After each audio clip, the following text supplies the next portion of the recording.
Hey everyone! It's been a while, hasn't it? I'm going by the name Meringue Rouge nowadays instead of Ingenoir, but that's besides the point. I'd like to welcome you to the first devlog for my long-term game project. I'm calling the game Hard Magic. It's a standard turn-based RPG that doesn't try to deviate too far gameplay-wise. However, the premise is that it's basically the movie Die Hard, but the terrorists are actually magical girls.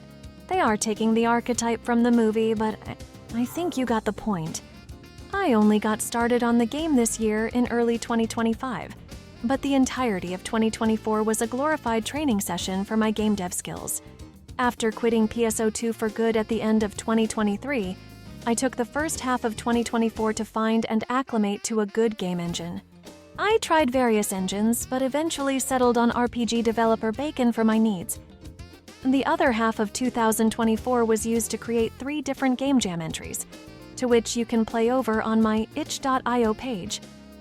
I also made various Blender tools for Bakin in particular, so that I could speed up the tedium of importing assets like Vroid models and animations. So what you're seeing today is about a month of work, give or take, and is very early in the development. For today, I'm only going to show the intro stage and talk about the combat. I hope you enjoy the video. Unlike my previous failures, I won't be trying to reinvent the wheel. It's a simple active time battle system, which was a staple of the Final Fantasy games, tied with the elemental weakness system from the Shin Megami Tensei games, including spin-offs like Persona. While it's mostly the same, there is one addition I'm making: the flaw resistance.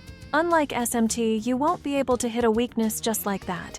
You need to hit their elemental flaws, which act like a weaker version of a weakness. But when a flaw is hit, then as long as the target hasn't acted yet, they'll have an entirely new set of weaknesses and resistances, and this set will enable the true weakness element. If you manage to hit the true weakness element before they act again, you'll deal way more damage compared to the flaw weakness.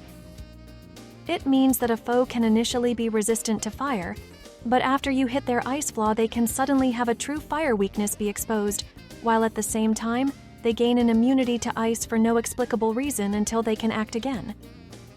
Keep in mind, the minute the target gets their turn again, the true weaknesses and resistances are hidden and it reverts back into flaws and resistances again until you strike their flaw. Because the mechanic is reliant on your party's ATB meter, attacks will also speed up and slow down the user. And ideally, it'll be done in a way where each skill has pros and cons, so that one skill won't make the user act again quickly, be super strong, hit all targets, and cost little to no MP. I'll admit, at this stage I don't think the info is clearly conveyed. The glow effect is the only thing indicating the elemental weaknesses are still in play, but I'm still trying to think about how the information should be conveyed, and how much of it should be given out.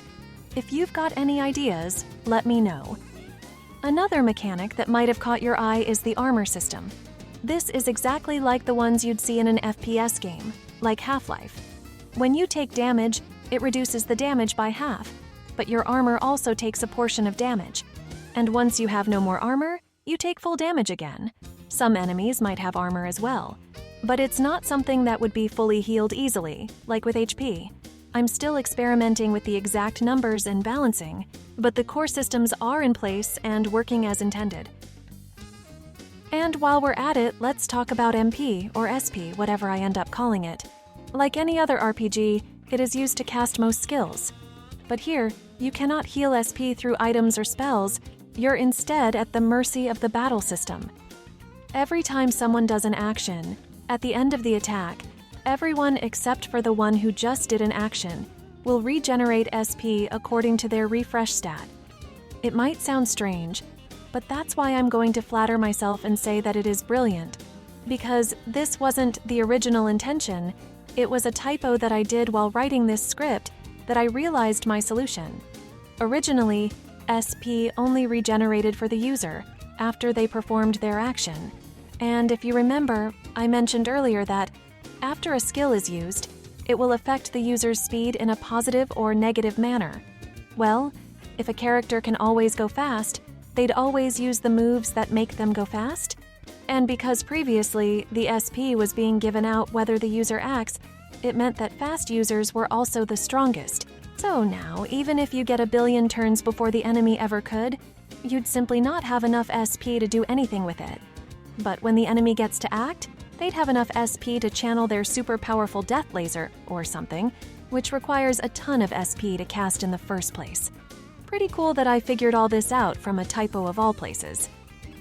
There are more battle-related mechanics I'd like to talk about, especially concerning leveling up and permanent damage, but I'll keep that for another day. Anyway, one thing to note about battles is that they're actually using the 3D elements like multiple camera angles and basic choreography like getting up close to the target. I know, it sounds like a bit of a duh stupid thing, but it's not pre-built into the engine as a drag-and-drop solution. For context, this is what Bakin was advertised and honestly designed for. Simple turn-based RPGs with 2D heroes and monsters. The battles are mostly static-looking, and so is the camera work, for the most part. I'm trying to make a 3D RPG, and while I could just use the default systems and spare myself headaches, it would result in asset flip-looking gameplay from the limitations alone. I won't bore you with the details, but making what you're seeing today meant bypassing a lot of automated systems, most notably going around the entire framework tied to dealing damage.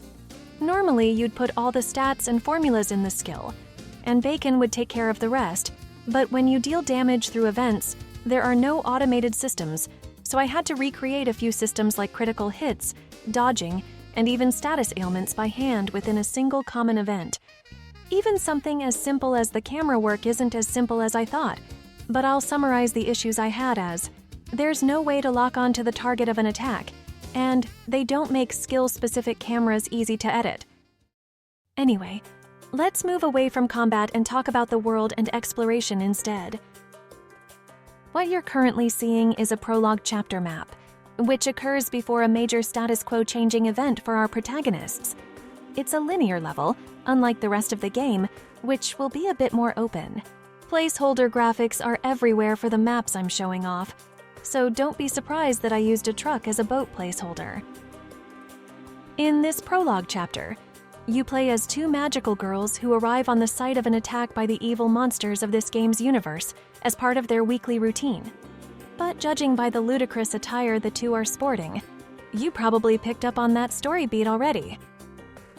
On things that you can't pick up so easily, the way your partner follows you around isn't the default way the engine does it. The engine does have a party train feature, but it's, again, designed for 2D sprites first, not 3D models. To accomplish a more natural movement, I had to create a custom entity, and some tasks like walking up staircases proved way more challenging than I thought. The follower system was originally made for what was meant to be the Akrazeus expansion, and that version could also chase enemies and attack them.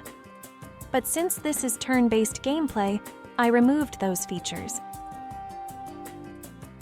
Something I'm not sure if I'll keep or not is the ability to speak to your ally on the field.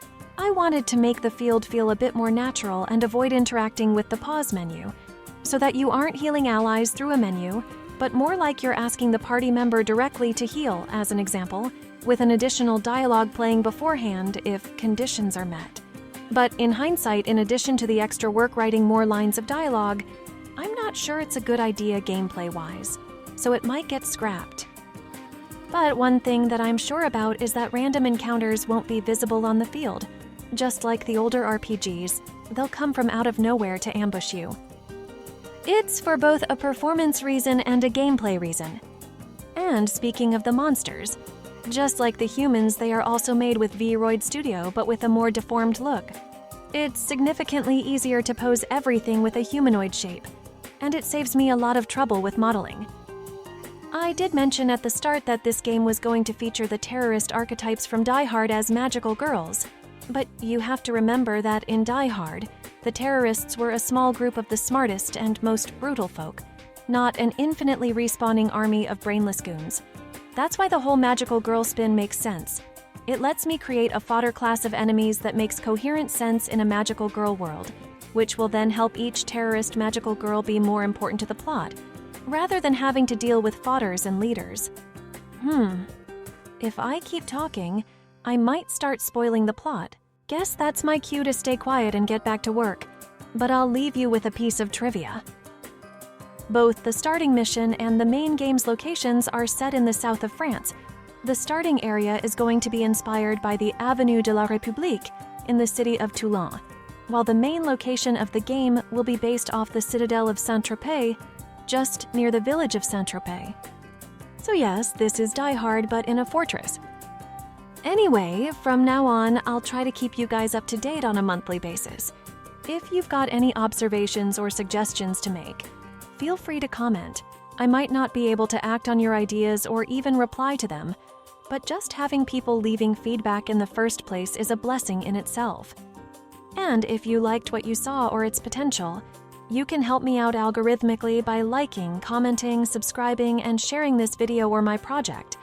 It might seem like a placebo effect, but I guarantee you that those acts of kindness really do help a creator out. You can also follow me on X for more regular daily updates, but otherwise I'll see you guys next month. Bye for now.